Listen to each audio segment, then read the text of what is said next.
What it do? What's up, y'all? It's your boy Elijah James from Elijah James TV, and today I'm bringing y'all another NFL breakdown. We are looking at Week 4. We'll be taking a look at the Los Angeles Rams taking on the Indianapolis Colts, and I'm excited for this one. This is the first time we're looking at both of these teams this season. Both teams are looking good. You know, they rolling, and I think it's going to be a pretty good matchup. I think it's going to be one of the better games on Sunday. But you already know what it is, so make sure y'all go ahead and hit that like button. Make sure that y'all go ahead and hit that subscribe button. Make sure that y'all go ahead and leave a comment down below if you don't think I know what the hell I'm talking about. Talk to me, man. Like, I love to argue, so I love to argue. Let me know what y'all thinking down there. As always, if you want to find any more of my content, make sure that you go to my Instagram at Elijah James TV. Also, I'll be posting most of my content also on TikTok. That's easy_1K. We bring you vlogs, we bring you interviews, bring you breakdowns, so on and so forth. So just make sure that y'all keep up. So we got the LA Rams that's sitting at a 2-1 record, while we looking at the Colts that is surprisingly 3-0. We had no idea that the Colts was gonna be looking good, led by Indiana Jones, but I'm gonna get to him in a little bit later. I'm gonna get to him. So y'all know, Drew, how these videos work. I take a look at what I seen from the previous game. I did my tape study, and I'm gonna go into what I think I'm expecting in this game, and I'm gonna pretty much match up and pretty much come up with how I think the game's gonna go up in my head. So before I get to the breakdown, man, let me say first and foremost, I ain't gonna even flex like I know what the hell I'm talking about. I am currently 0-3 on my predictions, bro. I'm currently 0-3. But the funny part is, everything that I predict is gonna happen in the game, it happens. Derrick Henry, big ass, fumbled 3 weeks in a row. Lamar Jackson was still Lamar Jackson. Josh Allen was, like, I ain't gonna even get into detail. I'm kind of venting right now, but I will say 2 out of my 3 losses is from the Baltimore Ravens, and I'm gonna let y'all know right now, I am not breaking down the Ravens for a fat ass minute. Like, do not ask me about no Ravens. I don't want to look at no Raven. I don't want nothing to do with no Raven. I don't want to watch That So Raven. Don't bring up no goddamn Raven, man.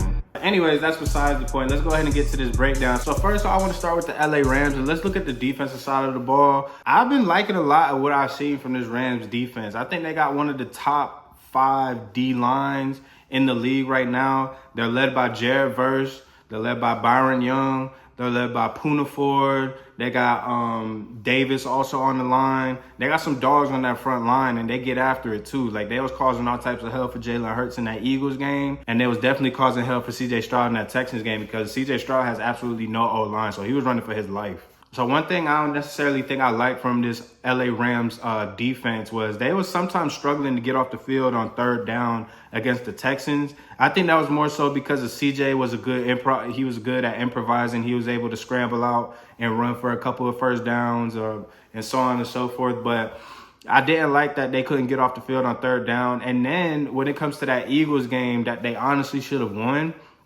it was a tale of 2 different teams. Like, the Rams was one completely different team in the first half. The Eagles was a completely different team in the first half. The Rams was definitely a different team in the second half, and then the Eagles, they finally woke up and remembered that they were the Eagles. So if you want my takeaway from their defense, I believe the D-line is very, very solid. They got one of the best pass rushers in the game with Verse and Young coming off the edges. They could plug up the middle where they got Davis and Ford as well. And then I didn't even get to the DBs. So the DBs are actually pretty solid too. They got number 2. His name is McCullough. I don't know how to say his last name, but he's number 2. He was a dog. He was able to get 2 sacks off at DB. And people don't realize how hard that is, especially when you're coming off of a blitz. You see that he got that physicality to him. You got my boy Cam Kitchens. He came from the University of Miami. He's also a good DB in that backfield. Then you also got Lake in the backfield as well. He's been, one of their top DBs for a minute now. I've always seen him making plays for the past couple of years. But one player I want to highlight is this man, Nate Landman. Like, he's been jumping off of the screen I know he was jumping off of the screen for that Texans game, and he was definitely jumping off the screen for the Eagles game. Like, he just makes plays. He reminds me a lot of Brian Cushing. I know that might be a bad comparison. I don't know what it is, but he just reminds me a lot of Brian Cushing. He's that old school linebacker. He's going to go downhill. He's going to bust some heads wide open. And anytime a play is made, he's usually in the middle of it. So I really like Nate Landman and what he's been doing on that defense. To explain that defense as a whole, like I said, they get after the quarterback. I really like their pass rush. When it comes to their DBs, they're 50-50. Like, they could be shut down when they want to, but that did see some holes. I mean, obviously from the Eagles game, but I ain't gonna even talk about that. But there were a couple openings against the Houston Texans, and I didn't really like seeing that, really. I'm not really going to count anything from the Tennessee Titans game because, like, The Tennessee Titans, like, I love Cam Ward. That's a fellow Miami boy, but Tennessee Titans are not really that good, man. They are really not that good. I think Daniel Jones, he's going to have his hands full with this D-line and this front seven rushing the quarterback. He's gonna be put in a lot of uncomfortable situations. So we really gonna see what Daniel Jones looks like against a solid defense. Like, we know that Daniel Jones played against the Broncos, but I feel like this Rams D-line is really gonna get after him, and I just want to see what Daniel Jones is gonna look like under that type of pressure. Now, when it comes to the Rams offense, I got a little bit more detail about the offense. They're fluid. Sean McVay is one of the top offensive minds in the games, and he shows it from year to year. But I want to talk about this man, Matt Stafford, because I feel like he doesn't get the flowers that he deserves. I think he's for sure a top 5 quarterback in the NFC, for sure.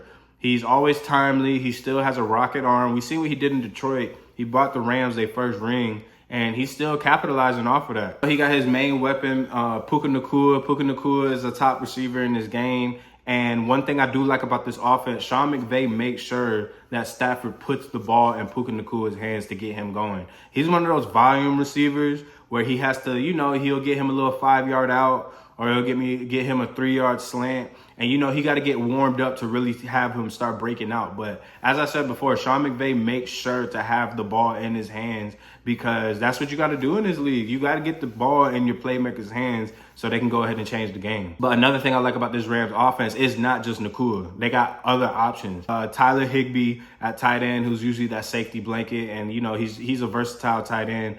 But the new addition of Devontae Adams has really helped out this offense. So now defenses ain't just only keying in on Puka Nacua. Like, they also got Devontae Adams to worry about. And it's shown that he burnt the hell out of Blankenship in that Eagles game for a 44-yard touchdown or something like that. And like I said, if Matt Stafford is not looking at Nacua, he's immediately looking at Devontae Adams. And as he should, because Devontae Adams, he's a tried-and-true vet. I still think he still got that dog in him. He still got some juice left. He's not the same Devontae Adams from Green Bay, but Devontae Adams is still Devontae Adams. And whenever he gets him the ball. It seems like their chemistry is really good. And one thing I do also like is that he's not being a diva about getting the ball. I think everybody in that locker room recognizes that Puka Nacua is the guy in that wide receiver room. You can see in the gameplay and how the way they design plays that Devontae Adams defers to Puka Nacua, as he should. But Devontae Adams is still that boy, and he deserves to get the ball. As for the running backs, Kyron Williams, he's coming off of another good year, and he's starting the year off pretty strong as well. He's still that workhorse back. He's one of those running backs that you can give him 20 carries, and he's gonna provide for you. He's that red zone threat. If you're on the 5-yard line, give it to Kyron Williams all 4 times, and he's gonna get in at some point. He can catch out of the backfield. He's a tough runner.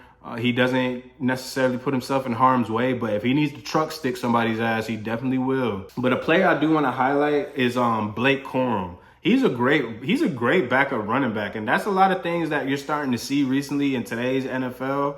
A lot of the backup running backs are starting to step up. It's not even necessarily a backup. It's like 1A, 1B. Like, Blake Corum could easily go start for another team, and I think he'll do well. But I do like his role in this offense being a backup to Kyron Williams, because like I said, Kyron Williams is a workhorse, but Blake Corum does take that load off of him, and he'll go get him a 5-6 yard carry, and he can also catch out of the backfield, and he's a tough runner just like him as well. So he fits the offense really good. Now, if we look at the Rams O-line, I think the O-line is actually pretty damn solid. Like I said in a previous video, I think that Houston has a top 5, damn near top 3 front 7 with Will Anderson. You got Danielle Hunter. You got Alshie Zaire. They got some dogs over there in the Texans D-line. And the Rams O-line was able to hold them off and give Matt Stafford a clean pocket. Same thing with the Eagles. We know about the Eagles. You got Big Jordan Davis. You got Jalen Carter. You got that linebacking core as well. And in that first half of the Eagles game, they were able to hold them off, and the Rams were able to put up, what was it? I think 20 points, 26 points or something like that. So I do like this Rams O-line a lot. I think that's going to give Indianapolis a lot of problems. So I do like this Rams O-line a lot. They've already seen some of the top competitions from the defensive front, and giving Matt Stafford the protection that he needs. Indianapolis D-line, they're pretty solid as well. I'm going to get to them. But I don't think they're nothing like the Eagles, and I definitely don't think they're anything like the Texans. So what I could see this offense doing to the Indianapolis Colts, I got a homeboy, his name is Joe. He's a Colts fan, and he told me straight up, the Colts are on like their 2nd or 3rd string DBs right now. And if that's the case, I got Matt Stafford having him a big game. I could see him easily throwing over for 200, maybe 250 yards. I could see Puka Nacua eating, getting him on some couple jet sweeps, get him on a screen pass and let him do his thing. You always got Devontae Adams on the outside that could be that deep ball threat as well. You got Higbee, that's that security blanket. I think the run game, I wouldn't necessarily that is struggle, but they're going to have some issues because the Colts front seven is pretty decent. But I think the passing game is where they're really going to be able to attack this Colts team. So I recorded a whole Colts segment, but I guess I didn't hit the record button. So let's do this again. First, I'm going to start with this man, Indiana Jones, a.k.a. Daniel Jones. I'm actually happy for him, man, because I think the Giants was doing him dirty. He ain't really have that much help like that on the Giants. So to see him actually on a team that believes in him and his head coach, Shane Steichen, I do like that for him. And he's been looking pretty good. I tell people all the time, sometimes it just takes a change of scenery for you to see a player play to his full potential. But with Daniel Jones, he's been looking really good in this offense. The O-line has been holding up pretty well, giving him time to actually process and go through his progression. And with that O-line, I like how that O-line was able to hold up against a good Houston Texans defense, D-line, and then also against the Broncos as well. One thing about the Broncos, though, I think they're slightly overrated, the defense at least. But the O-line was able to hold up against two very good defenses very well in the first 3 weeks. I'm not even going to count the Miami Dolphins game because, like, Miami Dolphins is ass, y'all. Like, I'm not going to even hold you. Like, let me not say they ass. The Miami Dolphins from week 1 versus the Miami Dolphins that played the Buffalo Bills not too long ago, that's two completely different teams. But yeah, Daniel Jones looks really good, and in terms of his weapons, he doesn't have like the big names. He doesn't have the CeeDee Lambs. He doesn't have the Travis Hunters. He doesn't have the Bijan Robinsons. But he got some real nice formidable pieces around him though. Like they some blue collar workers. Like you got Michael Pittman, who's been a top receiver, a top 15 receiver in this game for a minute now. You got Alex Pierce, who's that deep ball threat. You got Josh Downs, who's that slot scat back that you can always go to. Nice addition that I've been liking is Tyler Warren, rookie. You can plug him anywhere. He plays fullback, he plays tight end. He can play running back if you really want him to. But he's been like their gadget guy, and he's kind of just been all over this offense. So I do like that for Daniel Jones. Another thing I do like for this Colts offense is how they're using Daniel Jones. In my personal opinion, and because I'm a Cowboys fan and I've seen Daniel Jones for the past 5+ years, Daniel Jones is at his best when he's on the move. If you got him rolling out on a bootleg or, if you just make him, scramble, Daniel Jones is the most dangerous when he's on the run. Daniel Jones has been looking really good, man. He's been making the right plays. He hasn't caused a turnover, which is a surprise saying that Daniel Jones hasn't caused a turnover. But not going to lie, my friend Joe, my homeboy Joe, he's a Colts fan. When he heard that, Daniel Jones was starting over Anthony Richardson, he was out. He was like, bro, I don't want nothing to do with the Colts, nothing. And I kind of understood him at that point. But now that we've seen Daniel Jones in these first 3 games, Daniel Jones he looks legit. He looks pretty good. I'm not gonna lie. However, though, I do got to keep it a buck. 2 out of his 3 games have been against like the bottom of the league, the bottom of the barrel of the league. Like the Miami Dolphins, they ain't doing shit this year. Titans, they ain't doing shit this year. The Broncos was like their only win, and they barely won that game if you really want me to be honest. Like them flags, and then like that leverage flag call, I don't even know what that was, but that really saved the game for them. But I don't even want to get too much into the Titans and Dolphins game. I do want to focus on that Broncos game. So in the Broncos game, like I said, the O-line was able to hold up very well against that Broncos O-line, giving Daniel Jones time in the pocket to make a pass. And the receivers was getting loose. Like Pat Surtain is one of the top DBs, and they got some other good DBs on that defensive roster. But, Downs, Pittman, and Pierce, and Warren, they were able to, free themselves and, get open for a couple of passes. Another piece that's along with all those weapons is that boy Jonathan Taylor. I think he's still a top 10, top 15 running back in this league. We just seen what he did to the Titans. Like, that wasn't even fair. I don't even know how many yards he had. He was going crazy on them.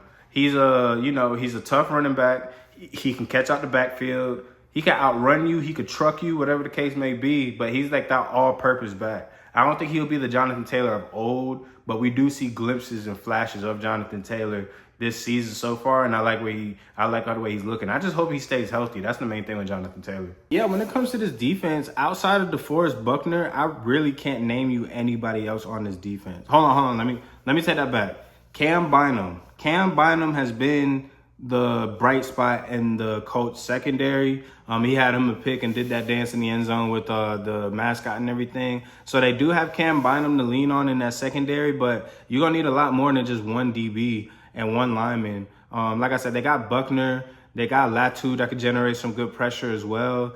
But there's not a whole lot to take away from this defense. Like they're still lacking in some spots. I don't think it's been exploited like that because, like I said, they played the Dolphins and then the Titans. So you really haven't been able to see like how bad this defense is. And I don't even want to necessarily call them bad. We just don't. I think they've just been overhyped a little bit throughout these first 3 games. So now let's talk about how I think the Rams and Colts game will actually play out. I think the Rams offense is going to be flowing on this defense. Devontae Adams and Puka Nacua are going to have them a day. I think they're going to rack up a whole bunch of yards and get open a lot. And Stafford is going to pick the secondary apart, to be truly honest with you, especially if that D-line cannot get to him. Stafford is going to have all day to pick this defense apart. And on the flip side, I alluded to it earlier, Daniel Jones, I think he will still be able to throw the ball and he'll have some success. But I think Verse or Young is going to get home. One of these D linemen is going to get home to Daniel Jones. I think they're going to have their ears pinned back and they're going to go ahead and get after the quarterback. You got Verse and you got Verse and you got Young that's going to be coming off of the edge with their hair on fire. And then you got Ford and then you also got Davis plugging them up the middle as well. So I think Jonathan Taylor is going to have a little bit of struggle running the actual ball. And Daniel Jones, I think he'll be able to also be able to pass, but he better get that ball out quick. Because if you got Jared Verse or Byron Young coming at you full speed, good luck. And then, like I said, you still got DBs blitzing as well. So, like, you just got to – I think Daniel Jones might struggle in this game with figuring out the blitzes and dealing with the pressure of the LA Rams. So, for my prediction, if you can't already tell, I think the LA Rams is going to win this game. It's going to be a good game. It's really going to show what level the Colts are at because a lot of people are rating them pretty high and fairly so because they are 3-0 right now. But I just don't think the Colts are like that. They're going to be a good team. Like I said, they're going to give the Jacksonville Jaguars a lot of run for their money in this AFC South.